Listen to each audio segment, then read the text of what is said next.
ಓಂ ಶ್ರೀ ಗುರುಭ್ಯೋ ನಮಃ. ಫ್ರೆಂಡ್ಸ್, ಎಲ್ಲರಿಗೂ ನಮಸ್ಕಾರ. ಪ್ರೀತಿಯ ಮೇಷರಾಶಿಯ ಆತ್ಮೀಯ ಬಂಧುಗಳೇ, ಮುಂಬರುವ ಜೂನ್ 13, 14, 15 ಈ ದಿನಾಂಕಗಳು ನಿಮ್ಮ ಜೀವನದಲ್ಲಿ ಕೆಲವು ಮಹತ್ವದ ಬದಲಾವಣೆಗಳನ್ನು ತರಲಿವೆ.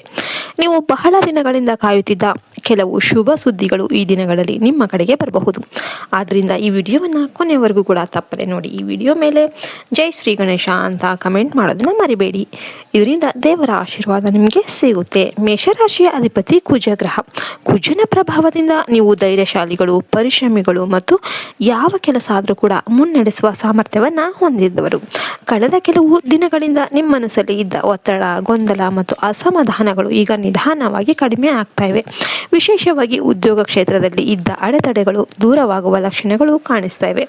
ನಿಮ್ಮ ಶ್ರಮವನ್ನ ಗುರುತಿಸಿದವರು ಕೂಡ ಈಗ ನಿಮ್ಮ ಸಾಮರ್ಥ್ಯವನ್ನು ಒಪ್ಪಿಕೊಳ್ಳುವ ಸಮಯ ಬಂದಿದೆ. ಉದ್ಯೋಗದಲ್ಲಿರುವ ಮೇಷರಾಶಿಯವರಿಗೆ ಅಧಿಕಾರಿಗಳಿಂದ ಬೆಂಬಲ ಸಿಗುವ ಸಾಧ್ಯತೆ ಇದೆ. ಹಿಂದೆ ನಿಮ್ಮ ಕೆಲಸದಲ್ಲಿ ಅಡ್ಡಿಯಾಗಿದ್ದವರು ಈಗ ನಿಮ್ಮ ಪರವಾಗಿ ಮಾತನಾಡುವ ಸಂದರ್ಭ ಅನ್ನೋದು ಬರಬಹುದು. ನೀವು ನಿರೀಕ್ಷೆ ಮಾಡುತ್ತಿದ್ದ ಪದೋನ್ನತಿ, ವೇತನ ಹೆಚ್ಚಳ ಅಥವಾ ಹೊಸ ಜವಾಬ್ದಾರಿಗಳು ಸಿಗುವ ಸಾಧ್ಯತೆ ಹೆಚ್ಚಾಗಿರುತ್ತೆ. ವ್ಯಾಪಾರಸ್ಥರಿಗೆ ಹೊಸ ಒಪ್ಪಂದಗಳು ಮತ್ತು ಹೊಸ ಗ್ರಾಹಕರು ಸಿಗಬಹುದು. ಹಣಕಾಸಿನ ದೃಷ್ಟಿಯಿಂದ ಈ 3 ದಿನಗಳು ಅನುಕೂಲಕರವಾಗಿವೆ. ರಾಜಕೀಯ ಕ್ಷೇತ್ರದಲ್ಲಿ ಇರುವವರಿಗೆ ಜನಮನ್ನಣೆ ಹೆಚ್ಚಾಗಬಹುದು. ನೀವು ಬಹಳ ದಿನಗಳಿಂದ ಶ್ರಮಿಸುತ್ತಿದ್ದ ಕಾರ್ಯಕ್ಕೆ ಉತ್ತಮ ಫಲ ಅನ್ನೋದು ದೊರೆಯಬಹುದು. ನಿಮ್ಮ ಮಾತಿಗೆ ಬೆಲೆ ಹೆಚ್ಚಾಗುತ್ತೆ. ಸಮಾಜದಲ್ಲಿ ಗೌರವ ಮತ್ತು ಪ್ರತಿಷ್ಠೆ ಹೆಚ್ಚಾಗುವ ಸೂಚನೆಗಳಿವೆ. ನಿಮ್ಮ ನಿರ್ಧಾರಗಳು ಇತರರ ಮೇಲೆ ಉತ್ತಮ ಪ್ರಭಾವ ಬೀರುತ್ತೆ. ಕುಟುಂಬ ಜೀವನದ ವಿಚಾರಕ್ಕೆ ಬಂದರೆ ಮನೆಯಲ್ಲಿ ಸಂತೋಷದ ವಾತಾವರಣ ನಿರ್ಮಾಣವಾಗುತ್ತೆ.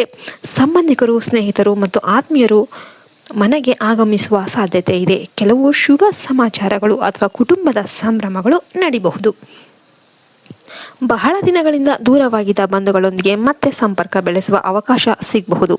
ಕುಟುಂಬ ಸದಸ್ಯರೊಂದಿಗೆ ಕಳೆದ ಸಮಯ ನಿಮಗೆ ಮಾನಸಿಕ ನೆಮ್ಮದಿಯನ್ನ ನೀಡುತ್ತೆ. ಹಿಂದೆ ಮಧ್ಯದಲ್ಲಿ ನಿಂತು ಹೋಗಿದ್ದ ಕೆಲಸಗಳು ಈಗ ಮತ್ತೆ ಆರಂಭ ಆಗಬಹುದು. ನೀವು ನಿರಾಸೆಯಿಂದ ಬಿಟ್ಟಿದ್ದ ಕೆಲವು ಯೋಜನೆಗಳು ಈಗ ಹೊಸ ರೂಪದಲ್ಲಿ ನಿಮ್ಮ ಮುಂದೆ ಬರಬಹುದು.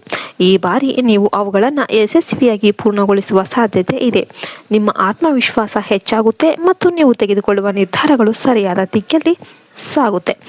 ಆರ್ಥಿಕ ವಿಷಯಗಳಲ್ಲಿ ಕೂಡ ಶುಭ ಫಲಗಳು ಅನ್ನೋದು ಕಾಣಿಸುತ್ತೆ. ದೀರ್ಘಕಾಲದಿಂದ ನಿಮ್ಮ ಮೇಲೆ ಇದ್ದ ಸಾಲದ ಭಾರ ಕಡಿಮೆಯಾಗುವ ಸಾಧ್ಯತೆ ಇದೆ. ಹಣದ ಆಗಮನ ಹೆಚ್ಚಾಗಬಹುದು. ನೀವು ನಿರೀಕ್ಷಿಸದ ಸ್ಥಳದಿಂದ ಹಣ ಸಿಗುವ ಯೋಗ ಕೂಡ ಇದೆ. ಹಳೆಯ ಹೂಡಿಕೆಗಳಿಂದ ಲಾಭ ಬರಬಹುದು. ಹಣಕಾಸಿನ ಪರಿಸ್ಥಿತಿ ನಿಧಾನವಾಗಿ ಬದಲಾಗುತ್ತಾ ಹೋಗುತ್ತೆ. ಮನೆ ಅಥವಾ ಜಮೀನು ಖರೀದಿಸುವ ಯೋಚನೆ ಇರೋರಿಗೆ ಇದು ಅನುಕೂಲಕರ ಸಮಯ. ಈಗಾಗಲೇ ಮುಂಗಡ ಹಣ ನೀಡಿದವರು ಉಳಿದ ಪ್ರಕ್ರಿಯೆಯನ್ನು ಪೂರ್ಣಗೊಳಿಸುವ ಅವಕಾಶ ಅನ್ನೋದು ಪಡಿಬಹುದು. ಕೆಲವರಿಗೆ ಸ್ವಂತ ಮನೆಯ ಕನಸು ನನಸಾಗುವ ಸಾಧ್ಯತೆ ಇದೆ. ಗೃಹ ಪ್ರವೇಶ ಅಥವಾ ಹೊಸ ಆಸ್ತಿ ಸಂಬಂಧಿತ ಶುಭ ಸುದ್ದಿಗಳು ಕೇಳಿ ಬರಬಹುದು. ಪ್ರಯಾಣದ ಯೋಗ ಕೂಡ ಕಾಣಿಸ್ತಾ ಇದೆ. ಈ ಪ್ರಯಾಣಗಳಲ್ಲಿ ನಿಮಗೆ ಹೊಸ ವ್ಯಕ್ತಿಗಳ ಪರಿಚಯ ಆಗಬಹುದು. ಈ ಪರಿಚಯಗಳು ಭವಿಷ್ಯದಲ್ಲಿ ನಿಮ್ಮ ಜೀವನಕ್ಕೆ ಸಹಾಯಕವಾಗುವ ಸಾಧ್ಯತೆ ಇದೆ. ಕೆಲವು ಹೊಸ ಅವಕಾಶಗಳು ಈ ಪರಿಚಯಗಳ ಮೂಲಕವೇ ನಿಮ್ಮ ಮುಂದೆ ಬರಬಹುದು. ಆದ್ದರಿಂದ ಹೊಸ ಜನರೊಂದಿಗೆ ಮಾತನಾಡಬೇಕಾದಾಗ ಎಚ್ಚರಿಕೆಯಿಂದ ಇದ್ರೂ ಕೂಡ ಅವಕಾಶಗಳನ್ನು ಕೈ ಚೆಲ್ಲಬೇಡಿ.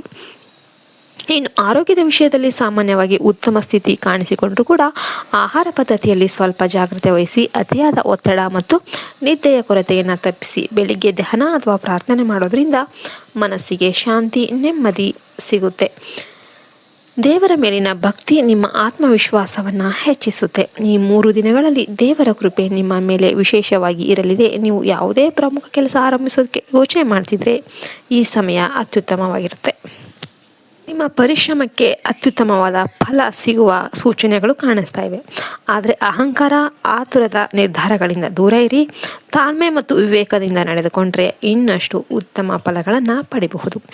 ಇನ್ನು ಪರಿಹಾರವಾಗಿ ಸಮೀಪದ ಅಥವಾ ವಿಷ್ಣು ಅಥವಾ ವೆಂಕಟೇಶ್ವರ ಸ್ವಾಮಿ ದೇವಸ್ಥಾನಕ್ಕೆ ಭೇಟಿ ನೀಡಿ ತುಳಸಿ ಮಾಲೆಯನ್ನು ಸಮರ್ಪಿಸಿ ಶ್ರೀ ವಿಷ್ಣು ಸಹಸ್ರನಾಮ ಅಥವಾ ಓಂ ನಮೋ ನಾರಾಯಣಾಯ ಈ ಮಂತ್ರವನ್ನು 108 ಬಾರಿ ಜಪಿಸಿ. ಇದರಿಂದ ನಿಮ್ಮ ಜೀವನದಲ್ಲಿರುವ ಅಡಚಣೆಗಳು ದೂರವಾಗಿ ಶುಭ ಫಲಗಳು ಹೆಚ್ಚಾಗುತ್ತೆ. ಒಟ್ಟಿನಲ್ಲಿ ಮೇಷರಾಶಿಯವರೇ, ಜೂನ್ 13, 14 ಮತ್ತು 15ನೇ ದಿನಗಳು ನಿಮ್ಮ ಜೀವನದಲ್ಲಿ ಹೊಸ ಅವಕಾಶಗಳು, ಆರ್ಥಿಕ ಪ್ರಗತಿ, ಕುಟುಂಬ ಸಂತೋಷ ಮತ್ತು ದೇವರ ಕೃಪೆಯನ್ನು ತರುತ್ತೆ. ಧೈರ್ಯದಿಂದ ಮುಂದೆ ನಡೆಯಿರಿ. ನಿಮ್ಮ ಸಮಯ ಬದಲಾಗ್ತಾ ಇದೆ. ಶುಭ ದಿನಗಳು ನಿಮ್ಮತ್ತ ಬರ್ತಾ ಇವೆ. ಎಲ್ಲರೂ ಕೂಡ ಜೈ ಗಣೇಶ, ಜೈ ಶ್ರೀರಾಮ್ ಅಂತ ಕಮೆಂಟ್ ಮಾಡಿ. ಜೈ ಹಿಂದ್, ಜೈ ಭಾರತ್ ಮಾತೆ. ಹರಿ ಓಂ ತತ್ಸತ್. ಸರ್ವೇಶ್ವರ ಸುಖಿನೋ ಭವಂತು.